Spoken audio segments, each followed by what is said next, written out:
Assalamualaikum warahmatullahi wabarakatuh. Hinaan terhadap Rasulullah SAW dalam Al-Quran, mulai dari tuduhan dukun, penyair, sampai tukang bohong. Sejarah mencatat penyebaran Islam dari masa awal kerasulan Muhammad SAW melalui perjalanan yang cukup panjang dan terjal. Di awal masa dakwahnya sudah mendapatkan tekanan, baik secara psikis maupun fisik. Beberapa tekanan fisik seperti pukulan, lemparan batu, pemboikotan hingga percobaan pembunuhan sudah pernah dirasakan oleh Nabi Muhammad SAW. Beberapa tuduhan dan hinaan yang ditujukan kepada Nabi Muhammad SAW yang kemudian direkam dalam Al-Quran antara lain sebagai berikut. Yang pertama adalah tuduhan sebagai dukun. Satu tuduhan yang dilayangkan kaum Quraisy ialah menganggap Nabi SAW sebagai dukun. Tuduhan itu kemudian dibantah oleh ayat Al-Quran dalam surat At-Tur ayat 29 sampai dengan 10, yang artinya, maka peringatkanlah karena dengan nikmat Tuhanmu, kamu bukanlah seorang dukun dan bukan pula orang gila. Bahkan mereka berkata, dia adalah seorang penyair yang kami tunggu-tunggu, kecelakaan menimpanya. Imam Al-Suyuti dalam Lubabun Nuqul fi Asbabin Nuzul menyebut Ibnu Abbas radhiyallahu an dalam riwayatnya menceritakan bahwa ayat tersebut turun berkenaan dengan adanya orang-orang Quraisy yang berkumpul di Darun Nadwah untuk membicarakan Nabi Muhammad SAW, hingga salah satu dari mereka menyarankan untuk mengikat tubuh Nabi SAW dengan tali hingga datang masa ajalnya. Ini juga yang dilakukan mereka kepada para penyihir sebelumnya seperti Zuhair dan Nabirah.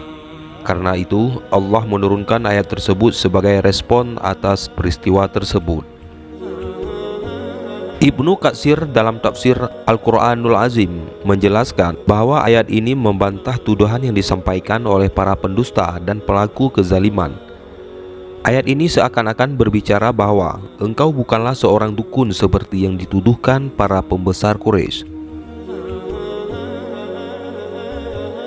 Yang kedua adalah tuduhan sebagai penyair. Tuduhan ini berkaitan dengan risalah yang disampaikan oleh Nabi Muhammad SAW, yakni berupa Al-Quran. Bagi mereka yang tidak beriman, ayat-ayat Al-Quran tidak lebih dari sekedar syair-syair yang diciptakan Muhammad. Ini setidaknya terekam dalam surat Al-Anbiya ayat 5. Allah berfirman, yang artinya, bahkan mereka mengatakan Al-Quran ialah mimpi-mimpi yang kacau, atau hasil rekayasa Muhammad, atau bahkan dia hanya seorang penyair. Maka coba datangkanlah kepada kita sesuatu tanda seperti halnya para rasul yang sudah diutus di masa terdahulu.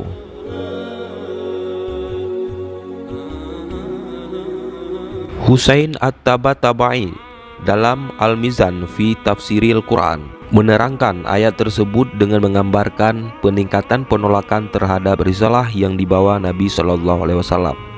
Yang pertama, mereka menilai bahwa Al-Quran hanyalah kumpulan mimpi yang kacau, yakni tidak bisa terlihat maknanya. Yang kedua, mereka mulai menuduh Muhammad sebagai penyair dalam Al-Quran yang dibawanya, tak lain hanya sebuah rekayasa atau buatan. Ini juga mengindikasikan bahwa Muhammad sebagai penyair hanya menyampaikan syair berdasar pada imajinasi belaka. Bantahan terhadap tuduhan bahwa Nabi Muhammad SAW merupakan penyair ini juga disampaikan dalam firman-Nya pada surat Yasin ayat 69, yang artinya, dan tidak kami mengajarkan kepadanya Muhammad tentang syair dan itu tidak pantas baginya. Sungguh Al-Quran itu tidak lain hanyalah sebuah pelajaran dan kitab yang jelas. Quraisy Shihab dalam tafsir Al-Misbah menerangkan bahwa Muhammad SAW memiliki kedudukan sebagai rasul yang demikian terhormat, sehingga sangat tidak wajar menjadi penyair. Di sisi lain, akhlak bawaan serta budi pekerti yang luhur juga bertentangan dengan para penyair terdahulu. Mereka para penyair pada masa itu sering tenggelam dalam minuman keras dan rayuan perempuan. Kemudian yang ketiga adalah tuduhan sebagai pembohong. Tuduhan sebagai tukang bohong juga pernah dilekatkan kepada Nabi Muhammad. Tuduhan ini mungkin yang sering ia dengar semenjak ia menyampaikan risalah kenabiannya. Salah satu firman-Nya yang menunjukkan atas tuduhan orang kafir ialah dalam surat Al-Furqan ayat 4, yang artinya, dan orang-orang kafir berkata, Al-Quran ini tidak lain hanyalah kebohongan yang diada-adakan oleh Muhammad dan dibantu oleh orang-orang lain, maka sungguh mereka telah berbuat zalim dan dusta yang besar. Muhammad Anas Fakhruddin dalam tulisannya berjudul Hinaan terhadap Nabi Muhammad SAW yang diabadikan dalam Al-Quran dan telah dilansir laman tafsir Al-Quran menyebut mayoritas mufassir berpendapat bahwa ifkun bermakna terbalikan atau kebohongan, tipu daya dan sebagainya. Ini bisa diartikan bahwa yang dilakukan Muhammad menurut kaum kafir ialah kebohongan dan hanyalah pemutarbalikan fakta. Tuduhan ini seakan-akan memperlihatkan kebodohan kaum Quraisy, padahal Muhammad sendiri sebelum diangkat menjadi nabi dan rasul sudah dikenal di kalangannya sebagai Al-Amin, yakni orang yang jujur dan dapat dipercaya. Wallahu a'lam bishawab.